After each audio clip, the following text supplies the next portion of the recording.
or God will let you drown in your own decisions. You know it's true. God won't force feed wisdom to people who are full of themselves. He'll let you lead, let you grind, let you shine. And then what he's going to do is let you drown in your own decisions. And it's not because God stopped loving you, but it's because he won't compete with your ego. He's not gonna, he's not gonna shout over your pride. He's just gonna step back and let your I got this become your breaking point. Because I prayed, God, show me what to do. But I didn't want an answer. I wanted a cosign. I wasn't confused. I was convicted. But the thing is, I didn't want to deal with it. I called it peace, but I was actually avoiding God's process. And if you've been calling your hustle obedience, but but you're spiritually tired, this message is your wake-up call. Proverbs 1 isn't just a warning, it's a mirror.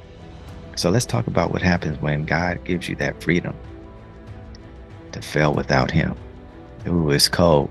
Let's go. God won't force feed wisdom to people who are all full of themselves. Yep, I said it. We love saying, God, I want your will until his will challenges our comfort. We speak, Lord, but the moment he speaks correction, we hit mute. Hmm. Let's be honest. A lot of us aren't looking for God's direction. We're looking for that divine confirmation on a decision we've already made. There was a season in my life where I kept praying, God, show me what to do. But if I'm real, I didn't want his answer. I wanted his approval on what I had already planned. And every time God nudged me to pause, wait, heal, or surrender, I called it confusion. But it wasn't confusion, it was conviction. I didn't want to face it, of course. I wanted that crown without the cross, the platform without the pruning, the peace without the process. And here's the thing. Here is the thing. I was functioning, working, smiling, leading, but I was also avoiding because deep down, I didn't trust God's way would be fast enough or safe enough. And maybe that's you. Maybe that's you. You're trying to be the man, the provider, the leader, but silently overwhelmed and afraid to admit, I don't know what I'm doing anymore. I don't know what I'm doing anymore. Proverbs, Proverbs 1:29-31. He talks about that they hated the knowledge and did not choose the fear of the Lord. They didn't accept his advice, but they just rejected it. So it says they shall eat the fruit of their own way and be filled with their own schemes. That's cold because God doesn't he didn't punish them, of course, but he just gave them what they wanted. They didn't want the wisdom, so he let them live without it.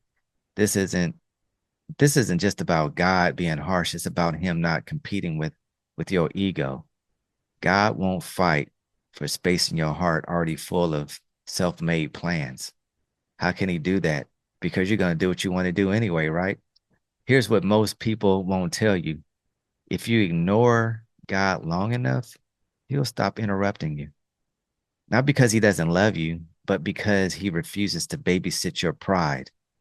He'll let you run your play. He'll let you build your thing, whatever that is. He even let you taste your own fruit. But that fruit, it may look good, feel good, even satisfy for a moment, but it won't last. It won't heal what's hurting. It won't silence the shame or fix the fatigue and hide behind your hustle. I mean, you're grinding and producing, but spiritually malnourished. Mm-hmm. You're you're visible to others, but invisible to yourself. And the crazy thing is, God will let you lead with charisma while bleeding from character. And that's the crazy part. I mean, you call it favor when really it's just uncorrected freedom. So let me ask you this. Let me ask you this. Where have you been asking God for answers while ignoring his last instructions? And where are you still showing up, still posting scripture, still saying God's got me, but deep down, you haven't trusted him in a long time. So it's time just to, stop faking that peace and start walking in truth. And here's what you need to do today. Here's what you need. Go back to that last conviction you ignored. Write it down and pray about it honestly. And take one uncomfortable step to obedience. It doesn't have to be big. It just has to be real. Because the truth is, God's voice didn't disappear. Your pride and ego just got louder.